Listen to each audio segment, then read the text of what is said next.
जय हिंद दोस्तों आज हम लोग पॉलिटी की क्लास करेंगे।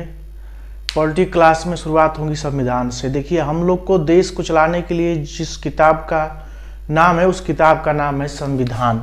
तो हम लोग संविधान पढ़ेंगे पॉलिटी में। आज से पॉलिटी स्टार्ट हो गए कर दिए हैं और संविधान चालू हो जाएगा आज से। संविधान अभी शुरू करें। देखिए, संविधान में कितने अनुच्छेद हैं? संविधान में अनुच्छेद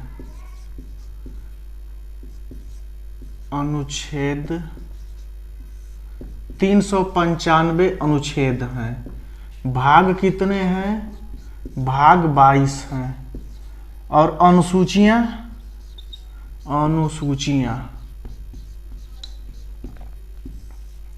12 अनुसूचियां हैं। ठीक ना। अनुच्छेद कितने? 395 हैं। भाग कितने हैं? 22 हैं। अनुसूचियां कितने हैं? 12। तो आज हम लोग पहले पढ़ेंगे पहला भाग, भाग एक। भाग एक है अनुच्छेद 1 से 4 तक। अनुच्छेद 1 से अनुच्छेद 4 तक। ठीक। अनुच्छेद 1 क्या है? संघ एवं उसके राज्य क्षेत्र। अनुच्छेद 1 है संघ एवं उसके राज्य क्षेत्र। उसके राज्य क्षेत्र पहला है। ये भाग 1 है। भाग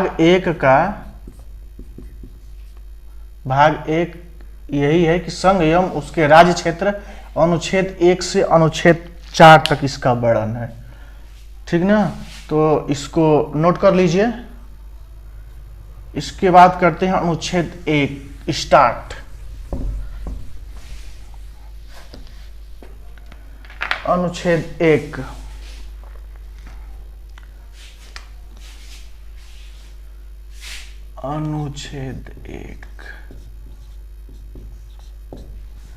अनुच्छेद 1 है भारत राज्यों का संघ है। भारत जो है, भारत अनुच्छेद 1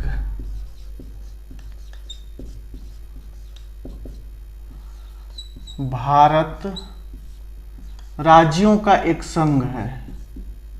राज्यों का एक संघ है। संघ को बोलते हैं यूनियन। संघ को बोलते हैं यूनियन। भारत जो है राज्यों का संघ है। भारत राज्यों का संघ है। और देखिए, जो भारत है, संघ का मतलब है, एक होता है फेडरल, एक होता है यूनियन। फेडरल का मीन, फेडरल जो है, फेडरल इसको भी संघ बोलते हैं, यूनियन को भी संघ बोलते हैं। यूनियन को भी संघ बोलते हैं। इसमें क्या है फेडरल में कि जो राज्य हैं, कई राज्य मिलकर एक देश का निर्माण करते हैं और वो अपनी थोड़ी थोड़ी शक्तियां जो हैं, केंद्र को जो राष्ट्र का निर्माण करते हैं, उस राष्ट्र के नाम कर देंगे। राज्य मिलकर तो फेडरल का बनाते हैं। लेकिन यूनियन क्या है कि यूनियन में जब कोई राज्य सम्मिलित हो गया तो यूनियन को छोड़कर उसे कभी वो जा ही नहीं सकता। जाने की कोशिश भी करेगा तो वो जा नहीं पाएगा।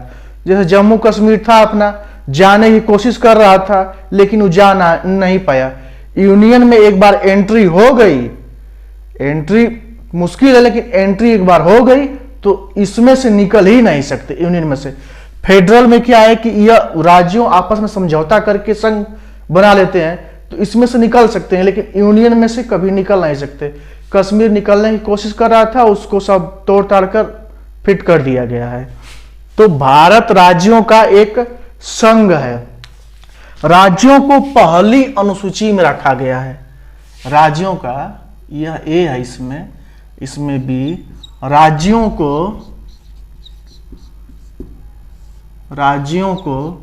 पहली अनुसूची में रखा गया है। पहली अनुसूची में रखा गया है, अनुसूची में रखा गया है।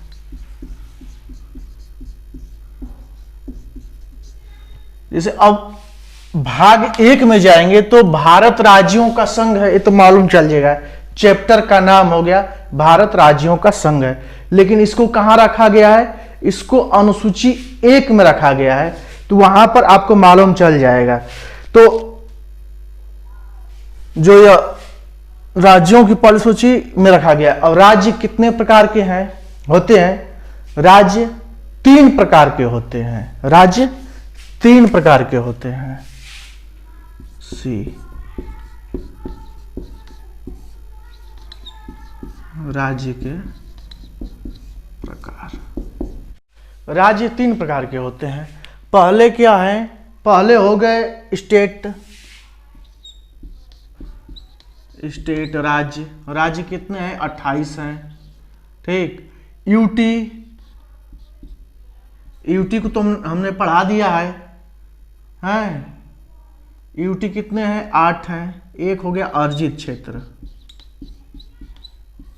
अर्जित क्षेत्र, अर्जित क्षेत्र 0 है।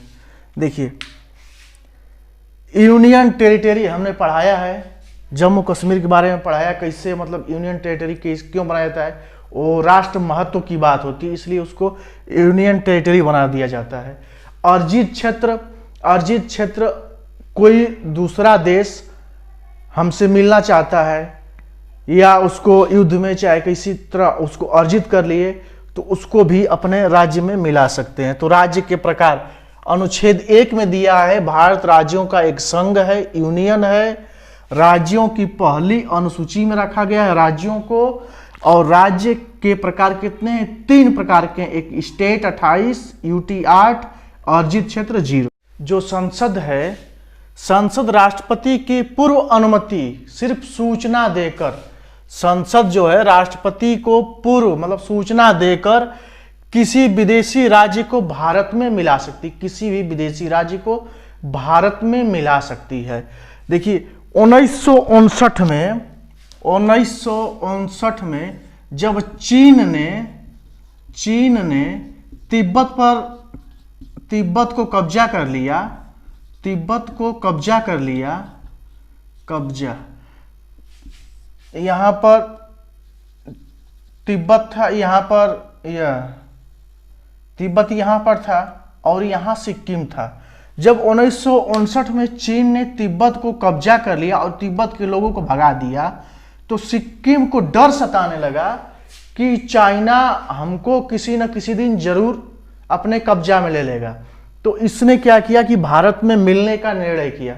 तो 1974 को 16 मई 1974 को सिक्किम को भारत का सह राज्य बना दिया गया। सह राज्य मतलब सिक्किम, सह राज्य का मतलब उसका सूचना, उसकी रक्षा का जो भार है वो भारत सरकार के पास रहेगी, बाकी उसका संविधान, झंडा, हर चीज वो अपने हिसाब से करेगा।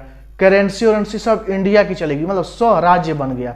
जब सिक्किम जान गया कि नहीं जो भारत है हम ही लोग जैसे है, जैसे हम लोग रहते हैं वैसे ही रहते हैं, तो 1975 में 36वां संशोधन करके 35वां संशोधन करके सिक्किम को, तो पहले 35वां संशोधन करके 16 मई 1974 को सिक्किम को भारत का सह राज्य बना दिया गया, आर्टिकल 2 में ए जोड़कर।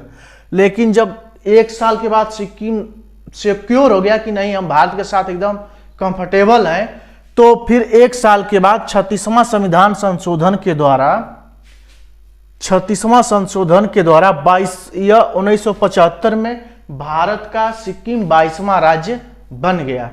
तो अनुच्छेद 2 संसद राष्ट्रपति के पूर्व अनुमति या सूचना पर किसी विदेशी राज्य को भारत में मिला सकती है। अनुच्छेद 1 में बताया गया है कि भारत राज्यों का संघ है, और 2 में क्या है कि किसी विदेशी राज्य को अपने में मिला सकती है।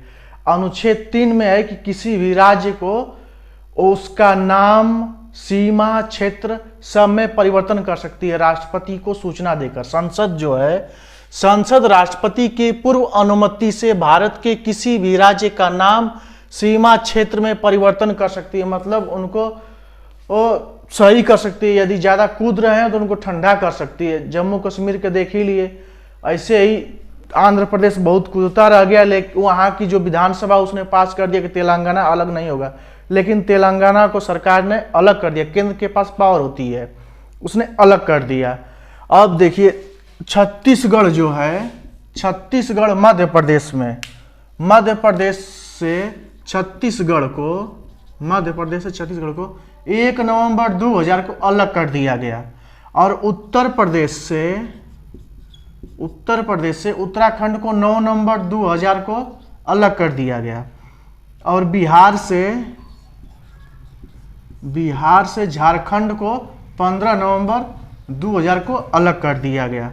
और जम्मू कश्मीर जो था, जम्मू कश्मीर बहुत कूद रहा था कि नहीं हम भारत से अलग होंगे, तो एकदम पूरा उसको तो बढ़िया से थूर थार एकदम अलग कर दिया गया। वहाँ के नेता भी ठंडे हो गए, मतलब एकदम खत्म कर दिया गया। तो अनुच्छेद 3 के यही है कि राज्यों का नाम सीमा क्षेत्र में हर चीज में बदलाव हो सकता। देखिए अनुच्छेद 2 और 3 के संशोधन को 368 के बाहर रखा गया है। अनुच्छेद 4 में अनुच्छेद 2 और अनुच्छेद 3 को संशोधन को 368 के बाहर रखा गया है। मतलब कि राष्ट्रपति उस पर साइन करे या न करे, जैसे अर्जित क्षेत्र है, कोई सैनिक गए हैं वहां पर लड़ाई करने के लिए, तो सिर्फ बता देंगे राष्ट्रपति को कि अब राष्ट्रपति को साइन करवाएंगे वहां पर, नहीं, तो राष्ट्रपति साइन करें या न करें 368 के बाहर रखा गया है। और इसको संसद में सिर्फ 50% बहुमत से, कितने सदस्य होते हैं, 545 सदस्य होते हैं, इसका लगभग आधा कितना हो गया, 272 समथिंग कुछ हुआ, लेकिन यह समथिंग नहीं, 273 साधारण बहुमत होता है। तो साधारण बहुमत से ये संसद में पास हो जाएगा। और राष्ट्रपति बाध्य हैं, अनुसूची 1 और 4 भी प्रभावित होगा। कैसे अनुसूची 1 और 4 प्रभावित होगा? अनुसूची 1 में राज्यों को राज्यों के क्षेत्र, मतलब राज्य क्या है उसके बारे में लिखा गया अनुसूची 1 में। तो जब कोई नया क्षेत्र मिलेगा या किसी का नाम चेंज करेंगे तो वहां पर भी चेंज करना पड़ेगा। यह अनुसूची 4 कैसे प्रभावित होगी? जो राज्यसभा सांसद जो चुन कर जाते हैं, तो स्टेट से उनको चुनाव होता है कितने राज्यसभा सांसद जा रहे हैं, तो जब उस क्षेत्र, जब उस राज्य का तो कुछ टूट फूट होगा या क्षेत्र चेंज होगा, बदलेगा, तो यहाँ पर उनकी संख्या भी घट बढ़ सकती है। तो इसलिए अनुसूची 4 भी प्रभावित होगा। यहाँ से अनुसूची 4 में राज्यसभा के जो सांसद हैं उनके बारे में ये लिखा गया है। तो अनुच्छेद 1 से 4 तक कंप्लीट हो गया। अब जब अनुच्छेद 1 से 4 तक कंप्लीट हो गया तो अब बताते हैं, अनुच्छेद 1 से 4 तक तो कंप्लीट हो गया। अब देखिए जब भारत आज़ाद हुआ, जब भारत का बंटवारा हो गया भारत पाकिस्तान का, तो 3 लोगों को जिम्मेदारी दी गई भारत को एक करने के लिए। पहला नाम था सरदार पटेल का। सरदार पटेल थे, बीपी मेनन और माउंटबेटन भी थे। तो इन 3 लोगों को जिम्मेदारी दी गई इसको इकट्ठा करने के लिए, जो राज्य हैं उनको इकट्ठा करने के लिए। उस समय 552 + 13 + 1 3 2 5 1 6 6, देखिए कुल 566 रियासतें थी। कितने रियासत थी? 566 रियासत में 13 रियासत जो थी वो पाकिस्तान से मिल गई, 13 रियासत पाकिस्तान से मिल गई। और 552 जो रियासत थी, 552 रियासत भारत से मिली, भारत से। और एक जो रियासत था वो जम्मू कश्मीर। देखिए जब अंग्रेज छोड़ के जब गए भारत को ना, तो जो जहां तक ब्रिटिश का हुकूमत था, जहां जहां ब्रिटिश राज्य करते थे, तो वो भारत को दे दिए कि ये भारत देश है। लेकिन जो देसी रियासतें थी, जो चमचे थे, अंग्रेजों के चमचे थे, उनको बोल दिया यदि आप लोग का मन भारत से मिलेगा तो भारत से मिल जाइए, नहीं स्वतंत्र राष्ट्र बना लीजिए, आप लोग के ऊपर डिपेंड करता है। तो क्या हुआ कि इसमें से 13 जो रियासतें थी, 13 रियासतें पाकिस्तान में चलेगी, पाकिस्तान की बात छोड़ो। अब भारत में 552 जो थे भारत में रियासतें मिल गई, जिसमें से 3 रियासतों को तो बरियाई से मिलाना पड़ा। ये 3 रियासत कौन? हैदराबाद जो था, हैदराबाद यह बोल रहा था कि नहीं हम स्वतंत्र रहेंगे, हमारा एक राज्य होगा। तो इनको क्या किए कि सरदार पटेल ने मिलिट्री को पुलिस की वर्दी पहनाकर पूरा चारों तरफ से घेर कर बढ़िया से धुनवा दिए कि वो आकर मिल गए तुरंत। और जूनागढ़ में था, जूनागढ़ में हिंदू बाहुल्य था, लेकिन जो वहाँ के राजा थे मुस्लिम थे, वो जाना चाहते थे कि पाकिस्तान की नहीं, पाकिस्तान से मिलूंगा। तो सरदार पटेल ने वहाँ पर जनमत संग्रह करवा दिया जूनागढ़ में। और तीसरा था जम्मू कश्मीर। जम्मू कश्मीर जो रियासत थी, तो अंग्रेजों ने स्वतंत्र कहा था कि आप स्वतंत्र रह सकते हैं, तो ये बोले कि नहीं मैं किसी से नहीं मिलूंगा, मैं एक स्वतंत्र राष्ट्र बनूंगा और मैं कश्मीर, जम्मू कश्मीर को एशिया का स्विट्जरलैंड बनाऊंगा। जम्मू कश्मीर के राजा हरि सिंह ने कहा। तो जब भारत पाकिस्तान का बंटवारा हो गया और सभी रियासतें अपने जगह पर मिल गई, एक रियासत जो जम्मू कश्मीर अपने आप को स्वतंत्र घोषित कर लिया। तो उस समय क्या हुआ कि वहां के पाकिस्तान के जो प्रधानमंत्री लियाकत अली खान थे, इन्होंने किसको भेज दिया, कबीलों को भेज दिया कि जाकर वहां पर लूटो, मारो, खाओ, कब्जा करो। तो अब ये लोग आकर मारने पीटने लगे, अब कब्जा करने लगे। तो अब हरि सिंह कह रहे यार मैं तो इसको स्वतंत्र राष्ट्र बनाना चाहता था, देखता हूं तो मैं ही नहीं बचूंगा, ये तो हमारा राज्य कैसे बचेगा। तो तुरंत भागते हुए गए सरदार पटेल के पास, नेहरू जी से मिले। नेहरू जी ने पटेल से कहा कि देखो भैया संभाल लो। तो पटेल ने कहा कि अच्छा ये बताओ तुम्हारा देश, हमारे सैनिक क्यों जाए तुमसे लड़ाई करने के लिए तुम्हारे तरफ से। तो ऐसा है कि यदि तुमको हमसे सहायता चाहिए तो तुमको विलय पत्र पर साइन करना पड़ेगा। तब हरि सिंह ने, राजा हरि सिंह ने विलय पत्र पर साइन कर दिया और इस तरह जम्मू कश्मीर जो है भारत का अभिन्न अंग बन गया। तो Sardar Patel, BP man, Mountbatten ने मिलकर भारत को एकीकृत किया। इसके बाद 1951 में जो भारत का जो नक्शा बना, भारत जो 4 कैटेगरी में इसको बांटा गया, भारत को, राज्यों को 4 कैटेगरी में बांटा गया।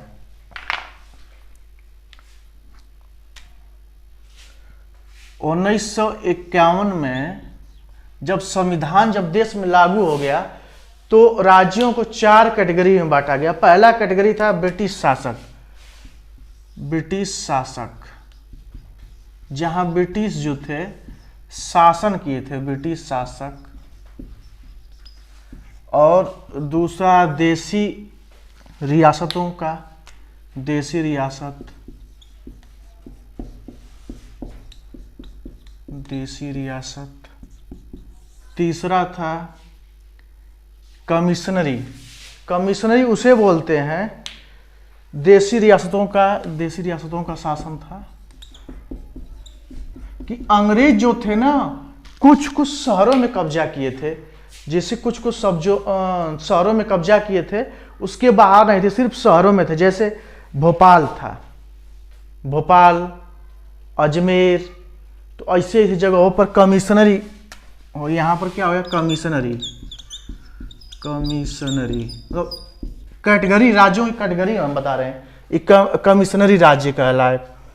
फिर एक चौथा था यूटी,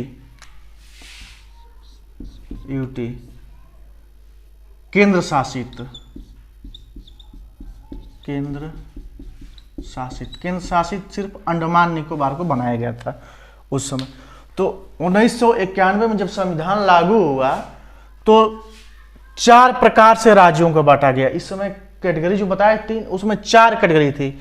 ब्रिटिश शासकों की थी, देसी रियासत जहां की है तो उसकी, कमिश्नरी, यूटी, इस 4 क्षेत्र में बांटा गया था।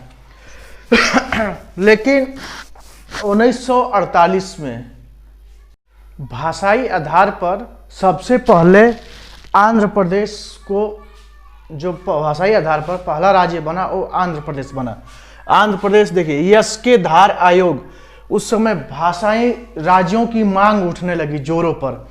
तो एसके धार आयोग 1948 में बनाया गया। क्वेश्चन पूछेगा कि सबसे पहले गठित भाषाई आधार पर कमेटी कौन थी? एसके धार आयोग। यह थे इलाहाबाद के जज। यह कौन थे? इलाहाबाद के जज थे। इलाहाबाद कोर्ट के जज थे, कोर्ट के जज थे, जस्टिस थे एसके धार। इसके बाद रिपोर्ट एक समिति बनी JVP, जवाहरलाल सरदार वल्लभ भाई सीताराम पटैया की समिति। इन्होंने भाषाई राज्यों मतलब भाषा के आधार पर राज्यों को बनने पर विरोध किया कि नहीं, भाषा के आधार पर राज्य नहीं बनना चाहिए। इन्होंने पूर्ण रूप से विरोध किया।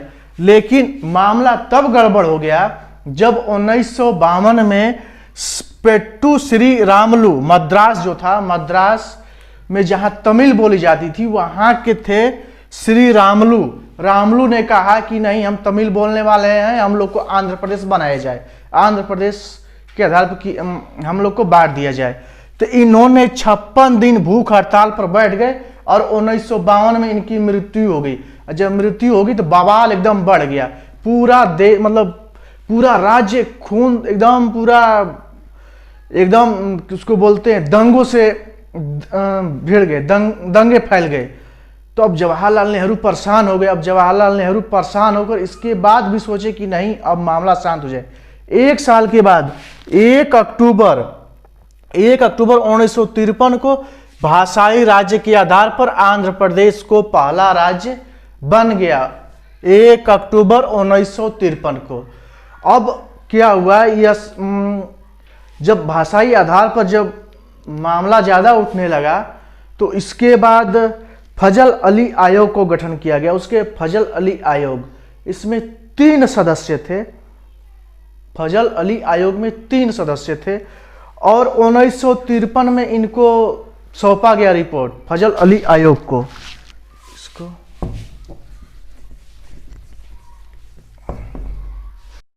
जब आंध्र प्रदेश का गठन हो गया तो बहुत, अब जब ये नहीं होता है कि देहात में कि एक को काम जो कर दिए तो देखा देखी सब करे लागल। जब भाषाई आधार पर, उसी तरह जब भाषाई आधार पर आंध्र प्रदेश को जब अलग कर दिया गया तो बहुत सारे राज्य उतावले हो गए कि नहीं, हमको भी भाषा के आधार पर अलग कीजिए। तो 1953 में फजल अली आयोग, ये सुप्रीम कोर्ट के जज थे। कहाँ के? सुप्रीम कोर्ट के जज थे, एससी के सुप्रीम कोर्ट के जज थे। इनके मतलब सानिध्य में 3 सदस्यों की समिति गठित की गई। इनको 1953 में गठन किया गया कि ये जो बताएं कि भाषा के आधार पर राज्यों का गठन सही है या गलत है। तो इन्होंने 1956 में रिपोर्ट सौंपी कि भाषा के आधार पर, क्षेत्र के आधार पर राज्यों का बंटवारा कर दिया जाए, लेकिन उसमें यह प्रतिबंध लगाया जाए, यह नहीं होना चाहिए कि जिस भाषा के आधार पर जो राज्य अलग हो रहा है उसमें दूसरे भाषा बोलने वाले न रहें। ऐसा कानून नहीं बनना चाहिए। भाषा के आधार पर राज्यों को बंटवारा कर दीजिए। तो 1956 में इनकी रिपोर्ट आ गई तो 7वां संविधान संशोधन फजल अली आयोग का हो गया और भाषा के आधार पर राज्यों का बंटवारा होने लगा। और 14 स्टेट, उस समय कितने स्टेट थे? 14 स्टेट बने और 4 जो है यूटी बने, केंद्र शासित राज्य 4 और स्टेट 14 थे। फिर आ गया 1966 शाह आयोग। और एक पंजाब में जब झगड़ा शुरू हो गया, पंजाब को पहले पूरा नाम था पेप्सू 1966 शाह आयोग। शाह आयोग की सिफारिश पर पंजाब को बांट दिया गया, जिससे जो हिमालय के क्षेत्र में था, हिमालय के क्षेत्र और उसको हिमाचल प्रदेश बना दिया गया। हिमाचल प्रदेश जो हिंदी बेल्ट वाला क्षेत्र था, हिंदी इसमें बोलते थे लोग, उसको हरियाणा बना दिया गया। हरियाणा। और जिसमें पंजाब बोलते थे, पंजाबी बोलते थे, पंजाबी, उसको पंजाब बना दिया गया पंजाब। और हरियाणा और पंजाब दोनों की राजधानी बना दी गई चंडीगढ़। जो राजधानी थी वो चंडीगढ़ बन गई और चंडीगढ़ को यूटी बना दिया गया, केंद्र शासित प्रदेश। हरियाणा और पंजाब दोनों की राजधानी चंडीगढ़ में है और चंडीगढ़ में बवाल ना हो इसके लिए वहां को केंद्र शासित चंडीगढ़ को राज्य बना दिया गया, चंडीगढ़ को। और चंडीगढ़ में केंद्र सरकार की पुलिस फोर्स रहती है, वहां के पंजाब हरियाणा के कुछ नहीं रहते हैं। इस तरह से आप लोग का जो अनुच्छेद 1 से 4 तक कंप्लीट हो गया। इसमें जो क्वेश्चन आने वाले थे उसको भी कर दिए, इसके बाद फिर नेक्स्ट पढ़ाएंगे। आज के लिए इतना ही, वीडियो काफ़ी है, इतना पढ़ लीजिएगा। इसके बाद नेक्स्ट लेकर आएंगे, यही पॉलिटी ही चलेगी, संविधान ही चलेगा। तब तक हमारा वीडियो अच्छे से देखिए, पूरा देखिए। तब तक के लिए जय हिंद, वंदे मातरम।